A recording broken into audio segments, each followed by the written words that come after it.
Всем привет! Добро пожаловать на мой канал, если вы здесь раньше не были. Знаете, что мы разбираем технические обзоры мотоциклов. Через нашу компанию, через мои руки лично проходит очень много мотоциклов, в том числе дорожники, внедорожники и прочая техника. Также иногда бывают трехколесные мотоциклы. Ну, в основном, конечно, наша спецификация именно на внедорожных мотоциклах. Ну, иногда бывают вот такие экземпляры, как данный мотоцикл Yamaha XGR 400. Ну, и так как он нам уже попался, можно сказать, в этом видео мы его разберем, прокатимся и опишем свои ощущения. Погнали! Yamaha XGR 400, несмотря на то, что он 400 кубов, он довольно-таки большой. То есть это мое личное мнение, да. Я, грубо говоря, с ростом почти под 190 и весом больше 100 килограмм, садясь на этот мотоцикл, ну, не скажу, что я испытываю какой-то дискомфорт в плане посадки. Это полноценный, не знаю, как сравнивать, наверное, вот Сибиха SF 1300, как бы. Ну, вот примерно вот такая же посадка. Большой бак перед глазами, приборка и ровная посадка. То есть, грубо говоря, ноги у нас сгибаются в такой ровный угол и спина прямая. Ну, при долгих поездках, конечно же, будет уставать позвоночник, потому что вы не лежите на баке, да, как на спортивных мотоциклах или спорт-туристах. Вы сидите ровно. Но в целом мотоцикл, он довольно-таки крупный для 400-ки, да, если сравнивать с теми же Сибихами. Мне кажется, на мой взгляд, они немного поменьше. Ну, тут идет сзади два амортизатора, а не моноамортизатор. Вот. И спереди обычная передняя вилка на 41 мм. Ну, на самом деле Yamaha XGR, как и Honda Civic 400, они абсолютно надежные мотоциклы. И ресурс движка у них очень-очень большой. То есть, если вы берете такой мотоцикл, ну, сотку на нем можно пройти вообще смело, без всяких капиталок, при должном обслуживании. Это мотоцикл у нас 2003 года, то есть отличается немножко приборной панелью и также некоторыми внешними, так скажем, отличиями визуальными. Ну, на приборке у нас, сейчас посмотрим, одометр 5101 километр. То есть он пришел с Японии с пробегом в 5100. Мотоцикл заводится отлично, да, но чуть позже сейчас мы его разберем, технические характеристики. Но он на холодную и на горячую отлично заводится. Двигатель не гремит, а работает просто прекрасно. Я думаю, что мы сейчас с вами на нем прокатимся. Это я чуть забегаю, так скажем, вперед.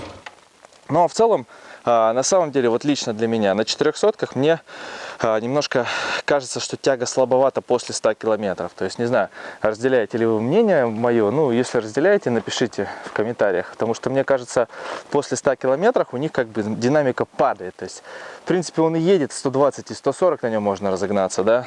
Но динамика на нем немножко падает. То есть тяжело будет на обгонах, там на МКАДе, да, к примеру, или по трассе, когда идешь. Но для города это идеальнейший вариант. То есть для каждодневного передвижения я говорил и буду говорить, что подобные мотоциклы, они, собственно, для этого и создавались. Ну что ж, ребят, я предлагаю потратить буквально минутку вашего времени, чтобы посмотреть его техническое состояние. На самом деле, внешне он практически в идеальном состоянии. Есть где-то какие-то потертости, но они не как вмятина, а вот просто потертости на лаке. Где-то там откалывается, отламывается ракал, а внешний двигатель чуть подзатерт. Видно, что он не новый. Понятно, это все-таки 2003 год. То есть на 2020 год это ему, можно сказать, 17 лет мотоциклу.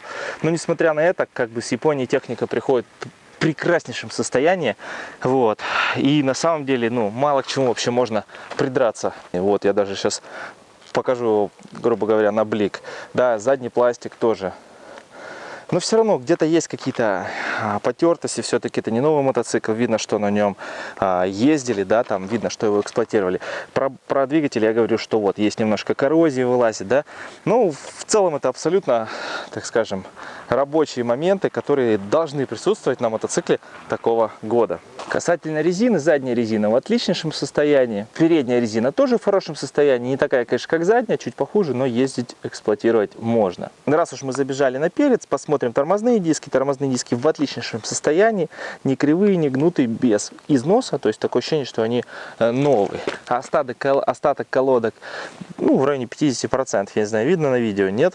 Передняя вилка у нас без ржавчин, крыжиков и вмятин. Задний тормозной диск чуть-чуть подстерт, но это тоже, ну, особо на пробеге 5000 километров его не подсотрешь. Задние амортизаторы не текут, что не левый, что правый, то есть все в отличном состоянии. Ну, заводится, как я уже заводил, что он отлично на горячую и на холодную. На газ реагирует прекрасно, здесь идет тросиковое сцепление, выжимает отлично. Не дымит мотоцикл, не коптит. То есть все работает прекрасно.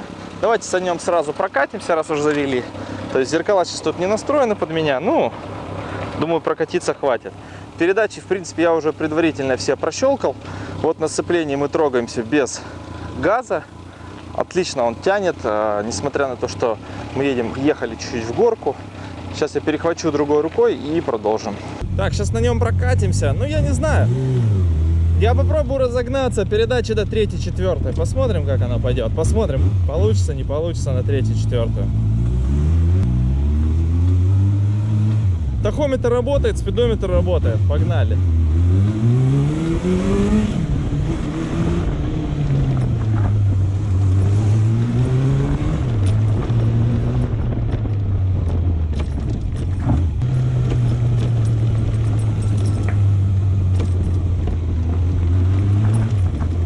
Третья, четвертая, пятая. 5 первая. Вторая. На разворот.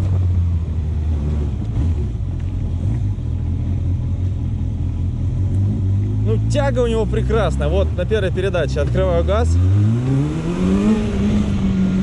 И сразу полетел. То есть, ну, никаких затупов, ничего нет. Все 4 цилиндра работают.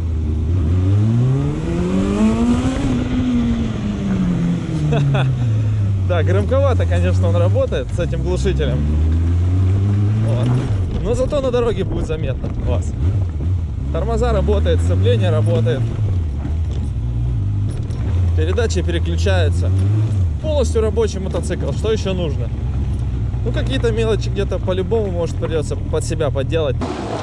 Так что, ребят, на самом деле, ну, каждый, так скажем, пилот, ну, просто обязан какие-то манипуляции с мотоциклом провести.